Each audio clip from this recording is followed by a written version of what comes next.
Hey everybody, welcome back to the show. It is always nice to see our next guest. Absolutely. Of course, he's responsible for the CKNW Morning Sports, and I know I listen to him with Bro Jake on Rock 101 in the mornings. Mr. Neil MacRae joining us. Mr. MacRae, how are you today? Don't call me Mr., please. No. Sorry, man. Neil! IRS maybe, but that's about it. How are you feeling post that game last night?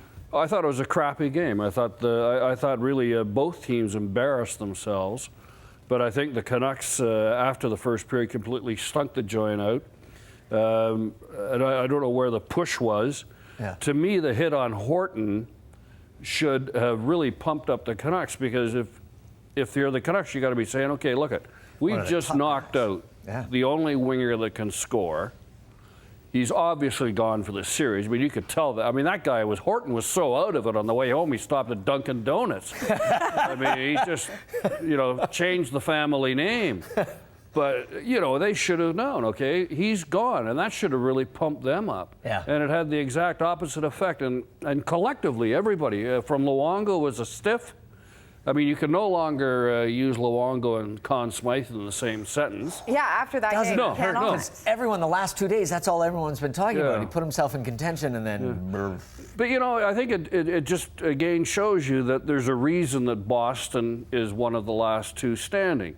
They are more aggressive than Vancouver, but when they were here, they didn't play a Boston style. They weren't aggressive, and they were badly outskated in Vancouver. Yeah. Last night they outskated Vancouver, and they basically intimidated Vancouver, and they took the Sedins right out of the game. Okay, 8-1. At what point? I mean, I was so surprised Luongo didn't get pulled. At any point, should they be putting in Schneider? No, because you're in the final, right? And even though it's 4-0, you're going into the third period. You got the power play. They've come back from being down like that. Plus, he is your guy. And again, this is the final. This is not like saying we're going to make it up in a month from now. By doing that, you're throwing in the towel. Yeah. And what's it going to do to Luongo's head if he gets screwed up? What if Schneider had gone in there and played well, and they just lost 4-0? Well, then, you're paying Luongo the kind of bucks you are. You got to go with him. But he played awful. Okay, let's talk about the behavior of the players on both sides. Of course, the finger-biting incident that happened in the first place with Burrows. I mean, you're getting face washed. Somebody shoves the finger in your mouth. What are you going to do? Bite it? But last night, I mean, it seems to be the new taunting. And all over the ice, it seemed like this was not Stanley Cup Finals behavior. No.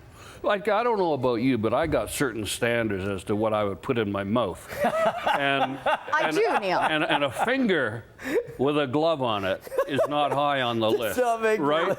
So that's off limits.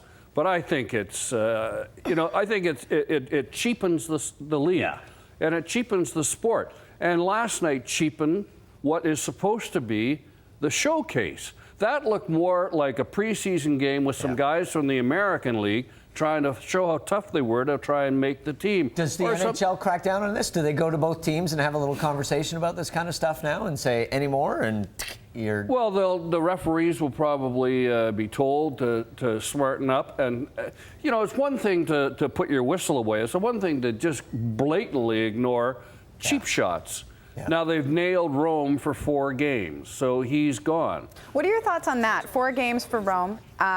Do you think he would have gotten a 4-game suspension if there hadn't been that injury? I don't think this league, one of my beefs about it is when somebody gets hit headfirst into the boards and they leave, they go into the locker room and they come back 4 minutes later, the league says, well, the guy's still playing. He wasn't hurt, so the hit wasn't a big deal. Yeah. I mean, that's like me taking a pistol and shooting you, but I miss. Right. So it's no big deal. I'm a bad shot, but I did try. The intent was there. Right. And just because now Horton's gone. No, I don't think this league takes into account how long a player is going to be out or how seriously. It's hit or miss. Now they got Mike Murphy calling the shots because Colin Campbell is not doing it. His son's playing for Boston, and I think Campbell's tired of it. So whether it seems to be based on the injury, not the intent. Well, it's sometimes, but who knows with this league? And that's the thing. The inconsistency. And that it drives everybody nuts. And I think this is why the league lacks credibility in the American markets, because nobody knows what the hell is going on. Yeah. And it depends, like Sidney Crosby, the face of the league. I mean, he gets nailed twice, back to back, cheap shots from behind. Nothing happens. Nothing. You know, like you can hit a guy, and now there's just absolutely no consistency. But I think it's really hurting the game. And the players don't know what to expect. Fans don't know what to expect. I would imagine they're going to blow everything dead tomorrow night. Yeah. They're just going to. Yeah, they're going to do what they did in the San Jose series. After and I don't think. But everybody is so focused, and rightly so, on hits to the head, because it's only been recently that people finally realize that these are lifelong injuries. That you're punch drunk when you're 50. Yeah. And who knows if Horton, there's some talk, and again, this is out of Boston, that he might not be ready for training camp. Well, who knows? Yeah. Because nobody really knows about concussions other than how seriously they actually are, but nobody ever knows how long-term it's going to be. Yeah. And the league has got to come down to it, because it's a great game, but no, I don't want to see the taunting. I don't want to see that crap. I don't want to watch an 8-1 game. How do you think the Canucks are going to recoup and go into Game 4? Do you think they're going to be able to get their mojo back? Angry, hopefully. Well, if you want to have two teams playing angry, Boston wins. Right. Okay. You know, the Canucks are going to have to try to play a skating game. They got to get the puck in deep, and they got to create a forecheck. When they were in Vancouver, Boston could not get out of their own end. Yeah. The Canucks were plugging up the middle. And it was just, I don't know what happened after the first period. I thought that was the best period they played in the series. It was an incredible. And then all of a sudden, it's just like they collectively sheet the bed. And it was the statement of the day. Yeah, it was just a complete turnaround. And you have to give them a mulligan, because they have been on top all year, but this is a whole different game. Yeah. This is a whole different way of playing hockey. And now we're going to find out for real if this is actually a team made for the regular season or the playoffs. Yeah. Well, and we've seen the Sedins, they struggle in that kind of series. That's it's not a style of play that sits I thought the best hit of the night, and the one that made me laugh, was Tim Thomas cold-cocking Hank. It was crazy. Is that legal? I don't even know if that's legal. Well, but no, it's not. Crazy. I mean, he wasn't playing the puck, he was playing the man.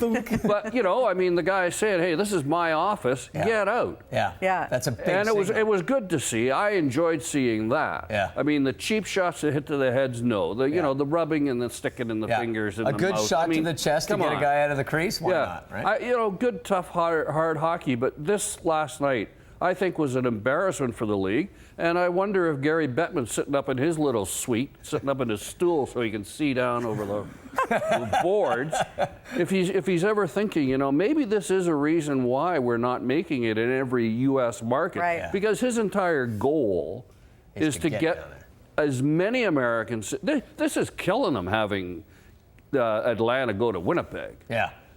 I mean, as much as he's coming out, this is great. Yeah, He's fought this. It's a bad news thing. Yeah, this is not weird. We're going into Winnipeg. Oh, that's really telling the Americans what a big sport we've got. Right back to Canada. And you got two teams in Florida. I mean, explain that. Yeah. But this is his whole goal. This is what he wants, and I don't think he really gets what the game should be and how it is supposed to be played and why it is so popular. Yeah. And he should learn from what goes on. I mean, the American televisions, the way they're doing the games and all that, I mean, they're just stealing how it's done in Canada. Right. Yeah.